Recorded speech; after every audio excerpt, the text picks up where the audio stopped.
Bab 5. Makannya pelan-pelan, Yum, tegur Mama Marissa sembari menyodorkan air putih ke hadapan putrinya.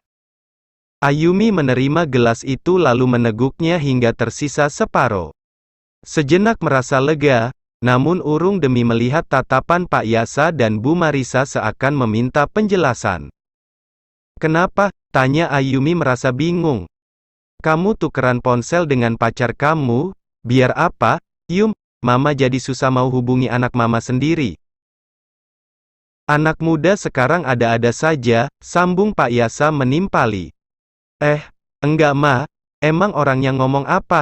tanya Ayumi kepo. "Kacau tuh bocah, seenak jidat ngomong apaan coba. Awas aja ngadu-ngadu gak jelas," batin Ayumi kesal.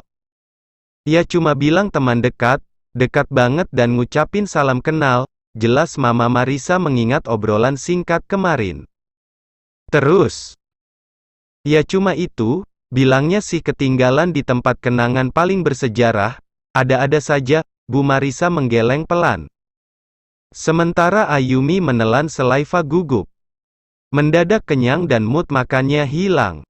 "Akhir-akhir ini kamu terlihat sibuk, bagaimana kuliah kamu?"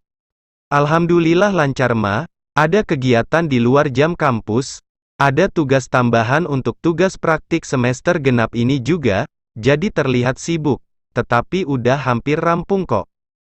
Ayumi memang tengah disibukkan dengan persiapan UAS yang akan dilaksanakan minggu depan.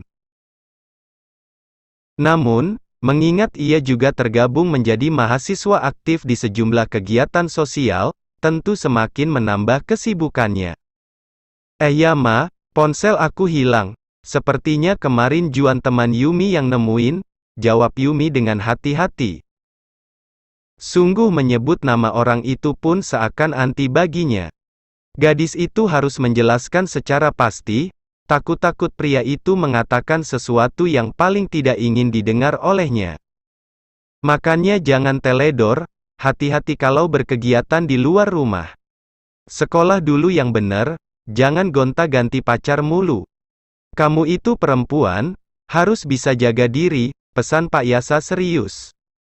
Entah mengapa Ayumi mendadak ingin menangis detik itu juga.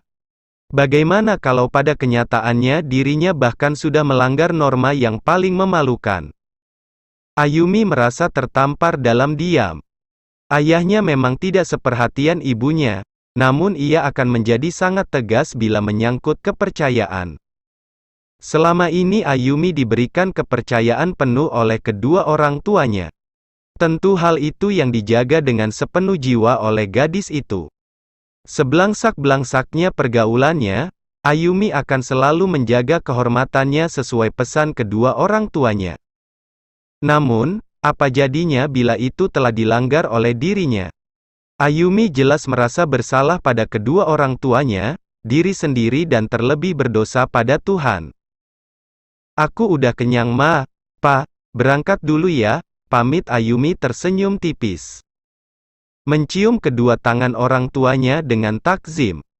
"Hati-hati sayang," seru Bu Marissa seperti biasa. Ayumi berangkat diantar supir ayahnya sebelum mengantar Pak Yasa ke kantor. Sepanjang perjalanan gadis itu masih terngiang dengan jelas wejangan dari ayah dan ibunya. Entah mengapa semakin membuat hatinya pilu saja. "Sudah sampai, Non?" Iya Pak, terima kasih," jawab gadis itu turun dengan tidak bersemangat. Perempuan itu langsung menuju gedung fakultas yang menjadi kelasnya.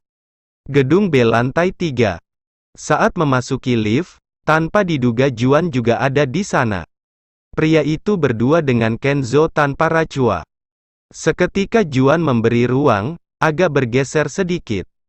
Ayumi sama sekali tidak fokus, bahkan mungkin tidak menyadari kalau pria yang hobi seni dan olahraga itu ada di tempat yang sama. Sebenarnya Juan ingin mengajaknya berbicara, namun tempat dan waktunya yang tidak memungkinkan. Terlebih ada Kenzo di lift yang sama. Juan dan Kenzo keluar lebih dulu. Tiba-tiba pria itu sedikit mendekat lalu berbisik. "Nanti langsung ke gazebo jam 3, kalau lo butuh ponselnya, melenggang dengan langkah pasti. Ayumi seketika baru menyadari kalau yang menjadi penghuni lift beberapa menit itu ternyata Juan. Yang tadi ceweknya Rachua, kan? Kok kayak nggak semangat gitu? Lihat kita aja nggak? Dikira nggak ada orang, gerutu Kenzo mengomel? Mungkin lo emang nggak kelihatan di matanya. Tapi tenang, selalu terlihat di mata gua, jawab Juan dengan banyolan. Kedua pria itu masih berjalan sambil mengobrol. Tentu saja sambil tepe-tepe sama anak-anak Ilkom yang sengaja mereka lewati. Sumpah demi apa mahasiswa aktif anggota BEM itu senang sekali iwir alias jalan-jalan ke fakultas tetangga. Demi apa? Tentu saja demikian, ya demi eksis kemungkinan. Sekalian jalan sekalian cuci mata, seloroh Kenzo. Lo aja gua nggak, jawab Juan yakin. Latipe yang terlihat cool namun tingkat percaya dirinya luar biasa. Mereka sebenarnya ada pertemuan rapat sesama anggota. Sementara Ayumi usai kelas masih ngumpul bersama kedua temannya, Sesa dan Novi. Mereka sudah berkencan untuk merampungkan tugasnya hari ini. Yum, panggil Rachua menghampiri. Ikut gue sekarang, titah pria itu menarik tangannya. Apaan sih? Rachua lepas, gue mau nugas, ini waktunya udah mepet. Ayumi meronta meloloskan tangannya dalam cengkraman Rachua. Lo kenapa sih, dari kemarin menghindar terus, gue nyamperin ke rumah nggak mau ketemu. Di kampus ogah-ogahan, bentak Rachua terlihat jengkel. Pertengkaran mereka pun tak sengaja tertangkap pandangan Juan dan Kenzo yang tak jauh dari tempat itu. Kenapa jadi marah-marah? Oke, nanti gue ikut lo. Gue ngerjain tugas dulu, udah ditunggu teman-teman, ujar Yumi meminta pengertian. Seketika Rachua menatap kedua sahabatnya yang sudah menunggu di seberang. Oke, nugas di mana? Setelah selesai lo hubungi gue. Kalau nggak gue yang bakalan menyusul elo ke tempat nugas. Deal, nanti gue hubungi. Jawab Ayumi setuju. Gadis itu bergegas sedikit berlari menyusul Sesa yang sudah lebih dulu masuk ke mobil Novi. Udah, berantem mulu perasaan, cibir Sesa tepat sekali. Ya gimana lagi, kalau gue ikut Rachua yang ada elo berdua pada yang marah, jawab Ayumi yakin. Pastinya, lo kemarin ngilang jadi kalau sekarang nggak ikut, bukan cuma kita yang marah. Teman-teman lainnya juga pastinya kesel sama lo, ujar Sesa memastikan. Jadinya nugas di mana nih? Tanya Ayumi meminta pendapat. Menyusul yang udah stay di kafe dekat kampus aja. Mereka bertiga menghampiri teman lainnya di Bruno Cafe yang kebetulan sudah menunggu. Tugas benar-benar harus diselesaikan hari ini sebelum dikumpulkan. Alhamdulillah kelar juga, ucap Ayumi disambut teman lainnya. Merasa lega akhirnya tugas yang sempat mangkrak lantaran susah buat melobi satu kelompoknya finish juga.